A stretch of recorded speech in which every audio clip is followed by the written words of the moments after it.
Hello everyone, আসসালামু আলাইকুম। শুভ সন্ধ্যা সবাইকে। আজকে আপনাদেরকে তৈরি করে দেখাবো আস্ত জলপাইয়ের টক ঝাল মিষ্টি আচার। কোনো ধরনের রোদে দেওয়ার ঝামেলা ছাড়াই বছর জুড়ে আপনারা এই আচারটা সংরক্ষণ করতে পারবেন।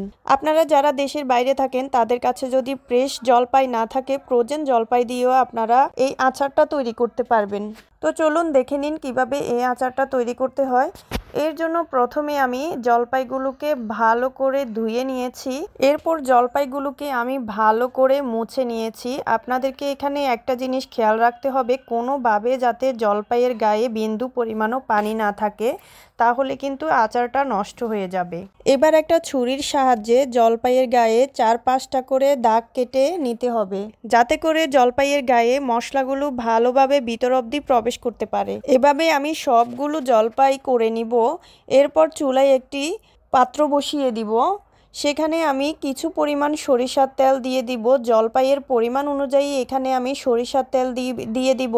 সরিষার তেল গরম হয়ে আসলে এখানে আমি 5 ফোড়ন দিয়ে দিব আর কয়েকটা শুকনো মরিচ দিয়ে দিব। 5 ফোড়নটা আপনারা চাইলে আস্ত দিতে পারেন, কিন্তু আমি এটা আস্ত দিই নাই, এটা ব্লেন্ডারে আমি গুঁড়ো করে নিয়েছি। কারণ আমার বাচ্চারা এবং আমি 5 ফোড়নটা আস্ত দিলে মুখে পড়ে, অনেক সময় দাঁতে পড়ে, এটা আমাদের পছন্দ না, তাই আমি এটা গুঁড়ো করে নিয়েছি। আপনারা চাইলে এটা আস্ত দিতে পারবেন। তেলের মধ্যে আপনারা যখন শুকনো মরিচ এবং 5 ফোড়ন দিবেন, অবশ্যই সেগুলোকে 1-2 মিনিট একটু ভেজে নেবেন। আবার এত বেশিও ভাজবেন না, তাহলে কিন্তু তিতো লাগবে। হালকা ভেজে তারপর আগে থেকে চিড়ে রাখা জলপাইগুলো আমি এখানে দিয়ে দিব। তারপর কিছুক্ষণ নেড়ে চেড়ে হালকা কালার চেঞ্জ হয়ে আসলে সেখানে আমি দিয়ে দিব সরিষা বাটা, রসুন বাটা। সরিষা এবং রসুন আপনারা কেউ ব্লেন্ড করে নিতে পারেন, আবার চাইলে আপনারা বেটে নিতে পারেন। তবে এখানে আপনাদের একটা জিনিস খেয়াল রাখতে হবে, এখানে কোনো রকম কোনো পানি ব্যবহার করা যাবে না, তাহলে কিন্তু আচারটা নষ্ট হয়ে যাওয়ার সম্ভাবনা থাকবে। আপনারা চাইলে পানির পরিবর্তে সাদা সিরকা ব্যবহার করতে পারবেন, এতে কিন্তু আচার নষ্ট হওয়ার কোনো রকম ভয় থাকবে না।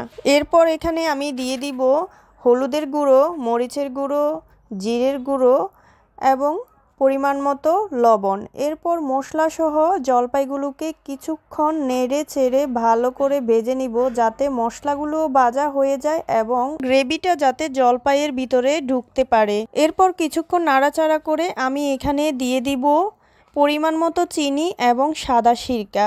আপনারা যদি বছর জুড়ে এটা সংরক্ষণ করতে চান, অবশ্যই আপনাদেরকে এখানে সাদা সিরকাটা ব্যবহার করতে হবে। কিছুক্ষণ কষানোর পর এরপরে দেখতেই পাচ্ছেন চিনিগুলা গলে পানি হয়ে উপরে উঠে আসছে। আর এই চিনির মধ্যেই আপনাকে পুরো জলপাইটা সিদ্ধ করে নিতে হবে, কোনো প্রকার পানি ইউজ করা যাবে না এবং ঢাকনা দেওয়া যাবে না। এখানে ভয়ের কিছু নেই, আপনাকে মাঝারি থেকে হালকা একটু কম আছে এগুলা রান্না করে নিতে হবে এবং কিছুক্ষণ পর পর শুধু নাড়াচাড়া করতে হবে, যাতে নিচে লেগে না যায়। চিনি থেকে যে পানিটা বের হয়েছে সেই পানি দিয়েই আপনার জলপাইগুলো সিদ্ধ হয়ে যাবে। এখানে আর কোনো প্রকার কোনো কিচ্ছু লাগবে না। এই আচারটা বেশ সুস্বাদু হয়, বিশেষ করে খিচুড়ির সাথে খেতে খুবই ভালো লাগে। দেখতে পাচ্ছেন আমার জলপাইগুলো সিদ্ধ হয়ে আসছে। এখানে সবচাইতে বেশ মজার ব্যাপার হচ্ছে, আপনার এই আচারটা তৈরি করতে খুবই অল্প পরিমাণ তেল লাগবে, বেশি পরিমাণ তেল লাগবে না। অল্প একটু পরিমাণ তেলে আপনার অনেক আচার করতে পারবেন এবং কি খুব অল্প সময়ে আচারটা রেডি হয়ে যায়। এখানে আমি 15 থেকে 20 মিনিট জাল করে নিয়েছি। নেওয়ার পর দেখতেই পাচ্ছেন আমার জলপাইগুলো সিদ্ধ হয়ে আসছে, কিন্তু পুরাটা আস্ত হয়ে আছে, একদম কোনো প্রকার ভাঙেনি। দেখতে পাচ্ছেন একটা চামচের সাহায্যে আমি দেখে নিয়েছি আমার আচার জলপাইগুলো সিদ্ধ হয়ে আসছে। এরপর আমি এগুলা নিচে নামিয়ে রাখবো।